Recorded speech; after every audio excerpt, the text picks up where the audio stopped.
Yeah, well, look, just buy the conditioner I asked for. Look at this. It looks like I shower exclusively at the gym. I'm right about... God damn it. All right.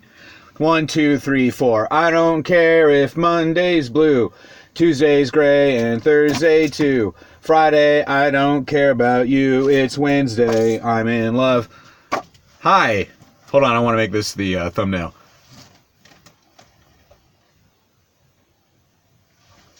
Sorry. Oh wait, I forgot the comic books I was going to talk about.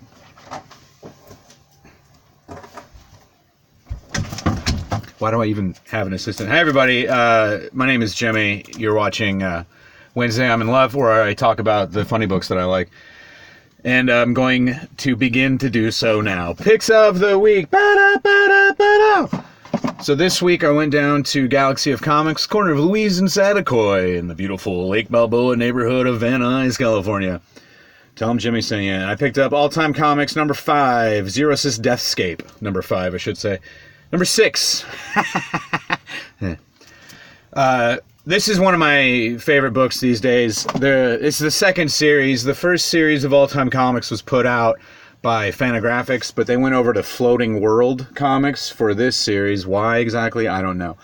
The book is done by two Joshes, Simmons and Bayer, and they are basically very fun, very silly send-ups of superhero comics, particularly from the 80s and 90s, which is my era. I started collecting comic books in 1988, so all the really bad superhero comics of that time up until about the mid-90s, when I stopped reading superheroes for a while, are represented in All Time Comics, with such heroes as... Hold on, I got a list here.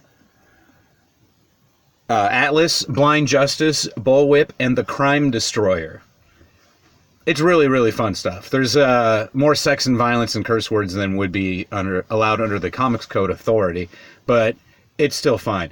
This, as you might tell from the subtitle of Zeros's Deathscape, is pastiche of the 0 Hour event that DC did in the mid-90s, 93 maybe, and other sort of like Infinity Gauntlet and other sorts of major crossovers that the big two would do back then. And it's a lot of fun. I cannot wait to read the rest of it. This is the final issue of this series. I'm under the impression they're going to do a third series. It's very indie, very low press. Warren down at the shop told me it was one of the weirdest things he's ever had to try to track down, and I'm happy to do that sort of thing. Give him a little something to do. He doesn't have enough to do running a comic shop. Speaking of which, up next we have Dying is Easy number 2. Now this is a book written by Joe Hill, who is the son of some sort of novelist. I'm not sure who. I've not read a lot of Joe Hill stuff. Like, this is the first Joe Hill book I think I've ever read. DC recently kind of gave him his own little Vertigo or Young Animal, depending on how you want to look at it. Imprint. I don't know if the imprint has a name or not, or is it just Hill, Joe Hill Comics. I never read Lock and Key, even though everybody lost their minds for it when it was coming out. One of these days I'll get to it, I'm sure. But the reason I got this book was because, again, Warren, down at the comic shop, he knows that I tell people I'm a stand-up comedian. And this book stars a stand-up comedian. It's not only a stand-up, it's a detective story, like a noir-y detective story set in the world of stand-up, and the main character is a stand-up comedian.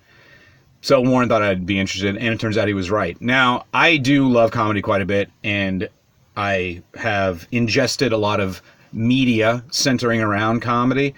This comic book is the most accurate depiction of what it's like to be in stand-up that I've ever seen. It does take place like in the 80s or 90s, more closer to the boom era of stand-up, which was an era that I unfortunately missed out on. But just with my meager knowledge from the 6 years I've been doing stand-up, this really holds up very well. I'm super stoked on it. I hope it's going to be a regular thing. And then finally this week, no Marvel stuff. What? Yes, it's Kill Whitey Donovan, number 2 from the Dark Horse Comics publisher. And this is a Western and a revenge fantasy, which are, you know, a few of my favorite things. The story... Oh, wait, I forgot who else. Okay, it's written by Sidney Duncan, with whom I'm not very familiar. Apparently more of a screenwriter-novelist. And drawn by Natalie Barahona, who I'm also not familiar with. But Brian Stelfreeze is attached as editor and historical consultant. Brian Stelfreeze, I know as an artist, it makes sense of him being an editor.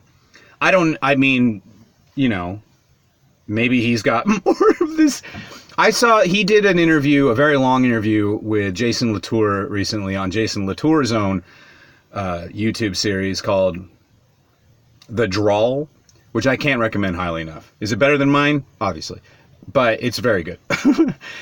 And Stelfreeze is super duper smart. That was really what it came across. I'm like, all right, yeah, historical consultant is a weird phrase. I think it's really what it sounds more like, and this is pure speculation on my part, was you had two unknowns in the comics industry. And if Stelfreeze is going to kind of come in and be like, hey, they're with me, then it's going to be fine. And so far, so good. It's super good. It's about it's in the Old West or Civil War times in the South. And this woman's sister has killed herself because of Whitey Donovan, who's just treated her so horribly. So now she's going to, have a talk with him. I'm not sure. I haven't read past the first issue. Okay, that was Picks of the Week. But where did I do the sign? Oh, right here. And then now it's Picks of last week. Yeah, okay. So last week to discuss, I'm very off today. I really apologize. Punisher Soviet number 3. And I love Garth Ennis. Anything Garth Ennis does, I'm going to love. It's period. And this issue all takes place, in Afghanistan during the Soviet invasion in 1988 or 89. I don't remember now. The art is by Jason Burrows, which I did want to talk about a little bit, because I didn't talk about him at all last week. Jason Burrows was an artist that I didn't really like very much. He used to be in the Avatar stable, and Avatar Publishing, which is now a fairly decent publisher. Like, I don't currently buy any Avatar books, but when they started, it wasn't that good. And so I always kind of associated Jason Burrows with this publisher I don't like very much. But his art is way better. And even, honestly, the longer, like him and Juan Jose Reap are kind of a similar, they both drew for Avatar, and I want to say it was their first job, and you could tell. But as their time went on, they got better at drawing. And so, yeah, this is really, really good stuff. It's very Garth Ennis, though, so be warned. And then also we had Adelphia number 2, which was also very good. I don't think I talked about the artist last week, did I? Jason Shaw? No, I did talk about him. It continues to be the finest vampire book I have read since Redneck, which wasn't that long ago, but it's still very good. And I don't want to spoil who the head vampire is in this series yet, but it's pretty cool. It's a very, it's one of those metaphors that's clear without being in your face about it. Do you know what I mean? So I like that a lot. So pick that up so I can talk about it in more certain terms. And then finally, Avengers versus Defenders Tarot number 1. This is really, I was super excited to read this because the Defenders remain one of my favorite Marvel team books. But not only is it the Avengers versus the Defenders, the Invaders begin the issue. And it all seems to kind of take place in the 70s, like in that Bronze Age when the Defenders were a team. Or a non-team, I should say. So, and it's also written and drawn by it's written by Alan Davis. It's drawn by Paul Renaud. I think Alan Davis might do some of the pencils. I don't know. Alan Davis, I don't know if I talked about this, but he's a legend in the field as well. He wrote Excalibur for years and drew it. No, Claremont wrote it and he drew it. But Alan Davis did write and draw Clandestine. You get it. It's good. I'm sorry. I'm getting down to 10 minutes and I don't really have much to add to the Avengers versus the Defenders. If you like superhero beat-em-ups, then this is the book for you. All right, you guys. I think that'll about do it for this week. So please come on back next Wednesday for more funny books. 2, 3, 4. Ba ba beep ba ba ba ba. Stee beep ba ba ba bit. Feta ba ba ba. Oh, sorry.